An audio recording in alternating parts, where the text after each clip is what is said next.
Hello बच्चों, चलिए आज हम आप लोगों को पढ़ाने चल रहे हैं क्लास 12th का एक इम्पोर्टेंट टॉपिक। जैसा कि आप लोग काफ़ी इस टॉपिक पर घबराते हैं, जिसको हम जानते हैं समाकलन।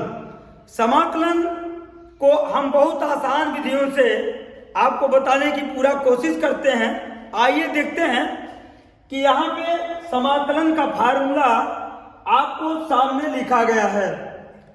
आप जैसा कि आपको पता है कि बोर्ड का परीक्षा काफी करीब है, आपको कम समय में क्लास 12th का मैथ तैयार करना है और उसमें खास कर टॉपिक आपको मिलेगा समाकलन। समाकलन बहुत ही कठिन है ऐसा हम समझते हैं, लेकिन यदि वीडियो आप देखेंगे तो आशा नहीं, मैं पूर्ण विश्वास करता हूं कि आपको समाकलन एकदम धुआं होने वाला है बच्चों। आइए देखता हूं। देखिए d/dx माने ये अवकलज है, डेरिवेटिव ये है समाकलन माने इंटीग्रेशन, प्रति अवकलज जिसको बोलते हैं। तो आप देखिए d/dx x के पावर n+1/n+1 का डिफरेंशियल होगा, यहाँ पर x के पावर n है, ठीक है। और x के पावर n का जब इंटीग्रेशन करेंगे, समाकलन करेंगे, तो होता है x के पावर n+1/n+1+c। c क्या है? समाकलन नियतांक है। आइए फिर देखता हूं, इंटीग्रेशन d/dx x के सापेक्ष अवकलन एक होता है, डिफरेंशियल एक होता है। लेकिन इसी एक का यदि इंटीग्रेशन करेंगे, प्रति अवकलन करेंगे, तो 1 dx का फार्मूला होता है बेटा x, और ये प्लस c तो रहेगा क्योंकि ये समाकलन नियतांक होता है। फिर आइए d/dx sin x का डिफरेंशियल क्या होता है? cos x, और cos का इंटीग्रेशन क्या होता है बेटा? sin x। यहां पर देखेंगे कि d/dx cos x को क्या लिखेंगे? -sin x, और sin का इंटीग्रेशन क्या होता है? -cos x। इसी तरीके से tan का sec स्क्वायर का tan x, और यहाँ पर cot x का इंटीग्रेशन डिफरेंशिएशन -cosec स्क्वायर, और cosec स्क्वायर का होता है बेटा -cot x। इस तरीके से ये फार्मूला आपके बुक में भी दिया है। तो सबसे पहले आपको इस फार्मूला के विषय में जानकारी होना चाहिए, फार्मूला आपको याद होना चाहिए। बच्चों, आपको पता है कि गणित जब आप पढ़ने चलते हैं तो गणित में फार्मूला का बहुत बड़ा महत्व होता है। यदि आपको पता नहीं रहेगा तो आप कोई भी सवाल को हल नहीं कर पाएंगे। आइए, फार्मूला आपके सामने दिखा गया है, लेकिन मैं पहला क्वेश्चन लेकर के आता हूं क्लास 12th का। एक्सरसाइज 7.1 का पहला क्वेश्चन है। Integration I = integration sin 2x dx। चलिए, इंटीग्रेशन sin 2x dx, जरा सोचिए, अगर यहां पर इंटीग्रेशन है sin x dx, तो यहां पर होता है इसका क्या? इसका होता है -cos x। लेकिन यहां पर क्या है? sin 2x।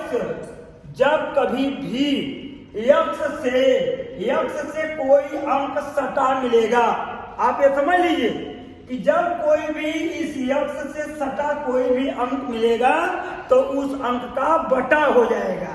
आप ध्यान दीजिए। अब इंटीग्रेशन करेंगे, जैसा कि आप जानते हैं कि sin x का इंटीग्रेशन cos होता है, -cos, तो इसको लिख दीजिए -cos 2x। मैंने क्या बोला था कि जो x से रहेगा सटा वही हो जाएगा बटा, ये हो जाएगा बटा 2 प्लस c। अब ये आपका आंसर हो गया -1/2 cos 2x प्लस c। ये हो गया बेटा आपका आंसर, ये आंसर हो गया। मैंने क्या बोला कि जो x से रहेगा सटा उसका हो जाएगा बटा। यदि यहाँ पर ax होता तो a बटे होता, यहाँ bx होता तो बटे में b हो जाता। इस तरीके से अब हम दूसरा क्वेश्चन लेकर के आए हैं।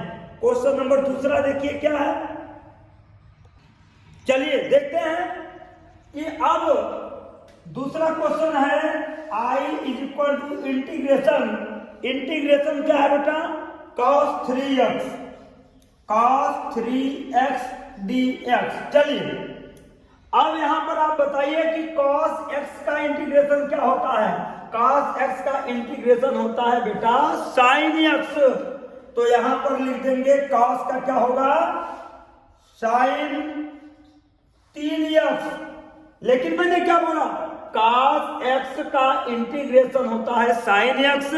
तो जो अंक रहेगा x से सटा, जो अंक रहेगा इस x से सटा उसी का हो जाएगा बटा, प्लस ये हो जाएगा c। इस तरीके से आंसर हुआ 1/3 sin 3x प्लस c। ये आपका हो गया आंसर।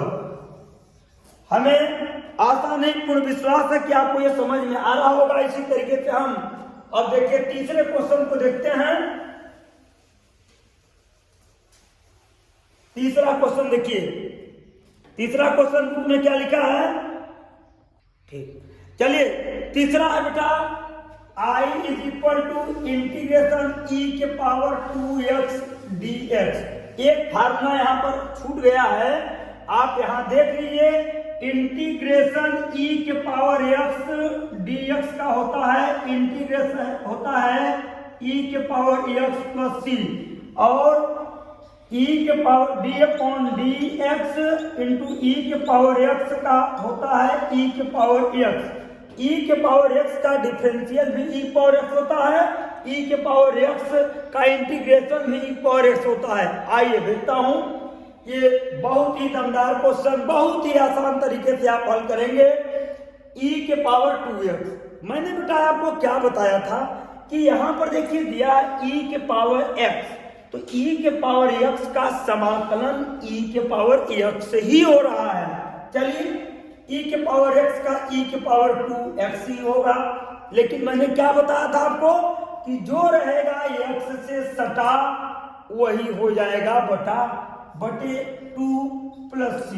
ये आंसर हो गया। अब आप तो नहीं कहेंगे सर नहीं समझ में आ रहा है, बिल्कुल मत कहिए, क्योंकि यहां पर मैंने आपको बताया कि e के पावर x अगर होता, देखिए e के पावर x का इंटीग्रेशन होता है e के पावर x प्लस c। लेकिन एक ट्रिक, एक डायलॉग मेरा याद करिए कि जो रहेगा x से सटा उसी अंक का हो जाएगा बटा। चलिए इस x से ये 2 सटा था, इसी का हो गया बटा। इस तरीके से ये आपको हमें लगता है समझ में आया होगा।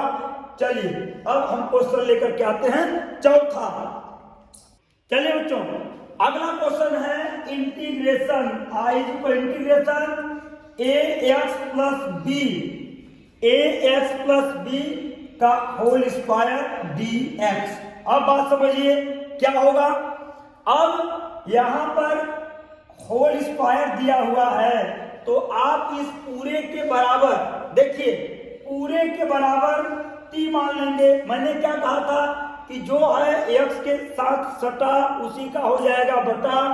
तो यहां पर देखिए इसके बराबर आप ये कर लीजिए कि ax plus b equal to t मान लीजिए। अगर जब t मानेंगे तो इसका डिफरेंशियल करेंगे तो dx इक्वल टू dt। अब dx बराबर हो जाएगा 1/a dt। चलिए I इक्वल टू इंटीग्रेशन इस पूरे के बराबर बेटा t मान लिए, तो यहां हो जाएगा t के पावर 2 इंटू dx। यहां देखिए dx है, तो dx के सामने क्या लिख देंगे 1/a dt। 1/a integration t square into dt। अब इसको हल करेंगे तो 1/a, अब देखिए t स्क्वायर माने t के घाते n, अर्थात फार्मूला आ गया x के घाते n। इसका फार्मूला हुआ x के power n plus 1 by n plus 1। तो यहां पर लिख देंगे आप t के power 2 plus 1 by 2 plus 1 plus c। चलिए 1/a t के पावर 3 बाई 3 प्लस c। अब इसको आगे क्या कर लेंगे बेटा, देखिए मैं मिटा कर यहां लिख देता हूं। देखिए अब इसको लिख सकते हैं 1/a, यहां 3 का गुणा कर देंगे तो इसको 3a लिख सकते हैं। t के स्थान पर t का मान क्या माने हैं, t बराबर माने हैं ax प्लस b के घाते क्या 3 प्लस c। ये आंसर। एक विधि से और मैं बता दे रहा हूं, इसी क्वेश्चन को आप देख लीजिए। एक विधि से और बता दे रहा हूं 2 लाइन में। अगर आप इसको कैसे लिखेंगे, देखिए ये i equal to integration ax plus b का स्क्वायर dx है। तो आपको ये समझना है, मैं आपको बताया था। चलिए देखिए कि इसको इस पूरे को आप एक पद मानिए, पूरे को एक पद मानिए। मान लीजिए कि यह एक पद है। अगर x के पावर n है तो लिखते हैं x की पावर n प्लस 1 बटे n प्लस 1। तो इसको लिख देंगे ax प्लस b के पावर 2 प्लस 1 बटे 2 प्लस 1 प्लस c। लेकिन मैं ये कहा था कि जो ये चोर x से सटा रहेगा उसी का हो जाएगा बटा। तो अब इसको लिख देंगे बटे, इसके बटे लिख देंगे 1/a। अब चलिए देखिए ये क्या हो जाएगा, 2 1 3, 1/3a ब्रैकेट में ax प्लस b के घाते 3 प्लस c। ये आपका आंसर बनता। वही आंसर देखिए यहाँ पर भी आया, वही आंसर दिया गया। तो ये डायलॉग अगर यदि हमारा नहीं भूलेंगे कि जो है x से सटा वो हो जाएगा बटा, कितना भी कठिन हो आप आसानी से हल कर सकते हैं। चलिए आगे बढ़ता हूं। तो अब हम आपको 5वां क्वेश्चन लेकर आए हैं। 5वां क्वेश्चन क्या है, i is equal to integration sine 2x minus 4e के पावर 3x। अब इसका कर देंगे dx। आइए अब ये 2 टर्म में है, 2 पद में है, तो इस इंटीग्रेशन का मल्टीप्लाई गुणा अंदर करेंगे, dx का करेंगे। इंटीग्रेशन होगा साइन 2x dx माइनस ये इंटीग्रेशन फिर यहां जाएगा, इंटीग्रेशन 4e के पावर 3x dx। चलिए आया बात समझ में। अब एक लाइन और पढ़ते हैं। इंटीग्रेशन देखिए साइन 2x, ये साइन x का, देखिए यहां पे साइन x का इंटीग्रेशन होता है माइनस कॉस x। तो साइन x का बेटा लिखेंगे माइनस कॉस 2x। यहां x के स्थान पर 2x है।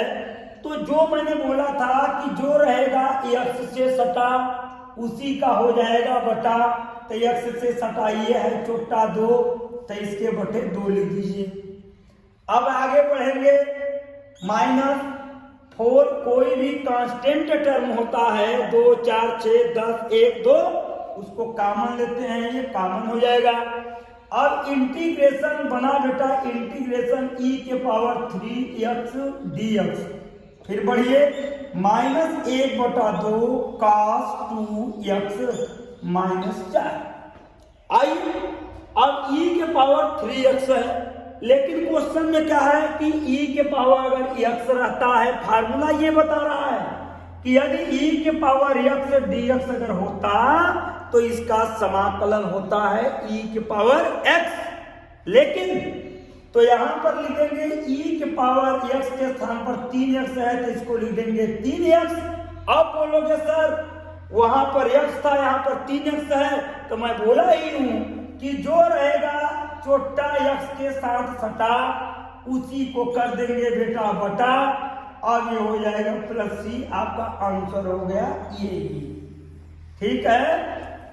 आई होप कि आपको समझ में आ रहा होगा। चलिए अगले क्वेश्चन को मैं लेकर आता हूं। छठवां क्वेश्चन देखता हूं। छठवां क्वेश्चन क्या है? छठवां क्वेश्चन है बेटा I is equal to integration 4e के पावर 3x प्लस 1 dx। चलिए देखते हैं। अब इस इंटीग्रेशन का अंदर गुणा करेंगे। ये हो जाएगा 4 इंटीग्रेशन e के power 3x dx plus integration 1 dx। क्या घबराने की जरूरत? क्या घबराने की जरूरत इसमें? इंटू e के पावर 3x, तो e के पावर 3x है बेटा, तो e के पावर 3x ही लिखेंगे, क्योंकि e के पावर x होता है तो उसका इंटीग्रेशन e के पावर x होता है। यहां पर e के पावर 3x है तो e पावर 3x ही लिखेंगे, लेकिन यह x इस x के साथ जो रहेगा सटा उसी का हो जाएगा बटा।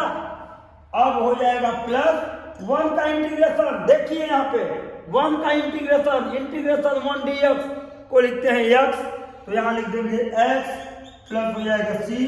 बड़े आराम से ये आपका आंसर हो गया, या ऐसे लिख दीजिए चाहे चलिए लीजिए 4/3 e के power 3x plus x plus c, ये आपका आंसर होगा। ठीक है, चलिए सातवां क्वेश्चन है बेटा। सातवां क्वेश्चन है I is equal to integration x square bracket में 1 माइनस 1/x स्क्वायर dx। कोई घबराने की जरूरत नहीं बेटा, कोई घबराने की जरूरत नहीं है। आइए मैं आपके साथ हूं। इस x का इसमें गुणा करेंगे, x स्क्वायर dx माइनस इस x का गुणा अब इसमें करेंगे तो integration x square by x square dx। समझ में आया? आइए देखता हूं। अब इसमें क्या होगा, ये x के घाते 2 है, x के घाते 2 है, तो इसको आप ये समझ सकते हैं कि x के घाते n है।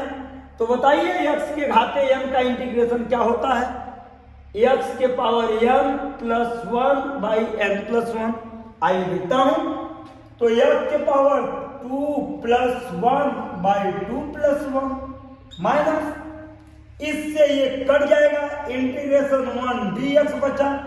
अब बेटा x के पावर 2 और 1 मिलकर के 3/3, ये तो जोड़ घटाना जानते हो अगर 12 में गणित पढ़ते हो तो। माइनस और 1 का इंटीग्रेशन क्या होता है? देखिए यहाँ पर 1 का इंटीग्रेशन क्या होता है x, तो यहाँ पर लिखेंगे x प्लस c। बस यही आपका क्वेश्चन हो गया। इसमें कोई घबराने की जरूरत नहीं है। कितना आसान है, कितना मजेदार टॉपिक है। आइए 8वां क्वेश्चन को मैं देखता हूं। 8वां क्वेश्चन क्या है? 8वां क्वेश्चन देखते हैं। Integration I is equal to integration ax square plus bx plus c dx। आप घबराइए नहीं, लगे रहिए, अंदर गुणा करते रहिए। a integration x square dx plus यहाँ पे b कांस्टेंट, कोई भी a b c d 3 4 5 कोई भी अंक होता है वो कांस्टेंट टर्म होता है, उसको इंटीग्रेशन से पहले लिखते हैं x dx plus c integration 1 dx। देखिए गणित आपको लगाते समय ये ध्यान देना चाहिए, जैसे खासकर इंटीग्रेशन में, ये इंटीग्रेशन एक ऐसा निशान है कि यह किसको इंटीग्रेट, किसका इंटीग्रेट करेगा। जो इससे रिलेटेड रहेगा वह उसी से मतलब रखता है, बाकी इसके लिए कोई मतलब नहीं है। क्योंकि यदि यहाँ पर dx है तो इसका मतलब कि x के बिरादरी के लोगों से ये मतलब रखेगा। अगर x नहीं है तो मतलब नहीं रखेगा, या तो फिर तब ये कांस्टेंट 1 के साथ मतलब रखेगा तो x बना लेगा। आइए देखता हूं।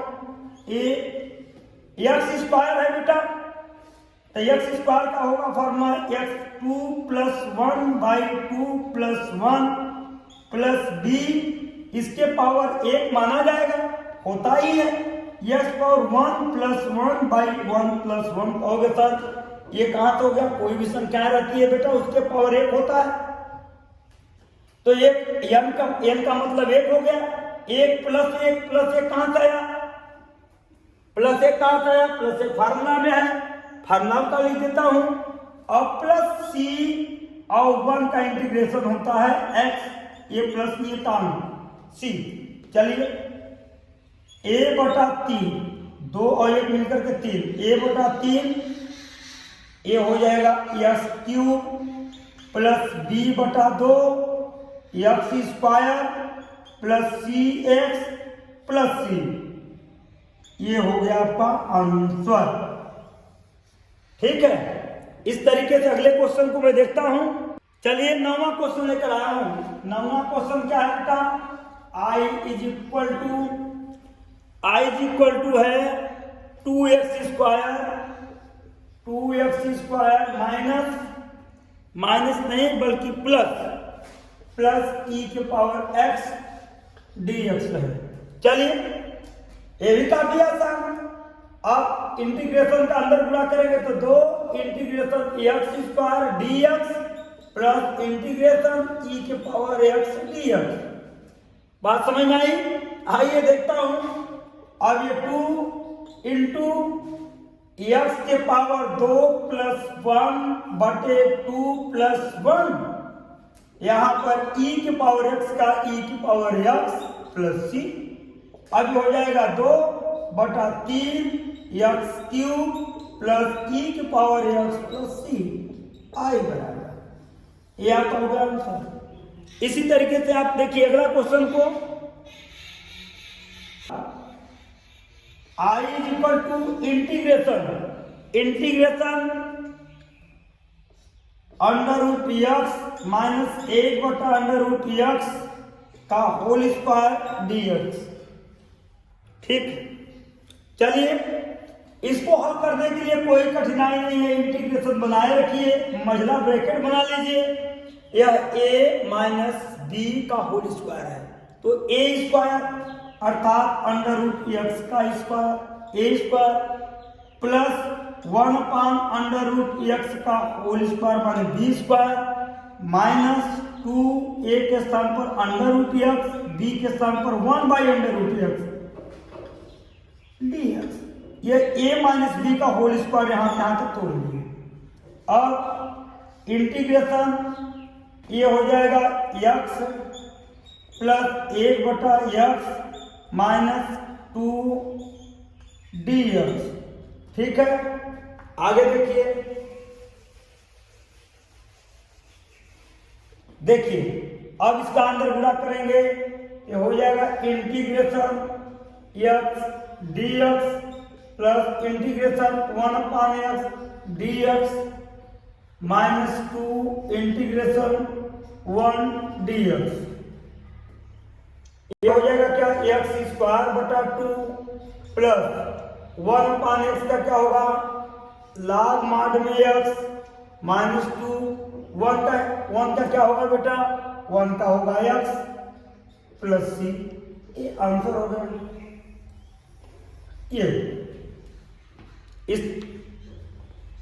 आज हम 10 तक के एक्सरसाइज कंप्लीट किए हैं। यदि आपको अच्छा लगे, समझ में आए तो आप कमेंट करिए, लाइक करिए और अपने मित्रों को, जो आपके दोस्त हैं, उनको शेयर भी करें ताकि सभी लोग इस वीडियो को अच्छे ढंग से देख सकें, मेरा सपोर्ट करें। Thank you.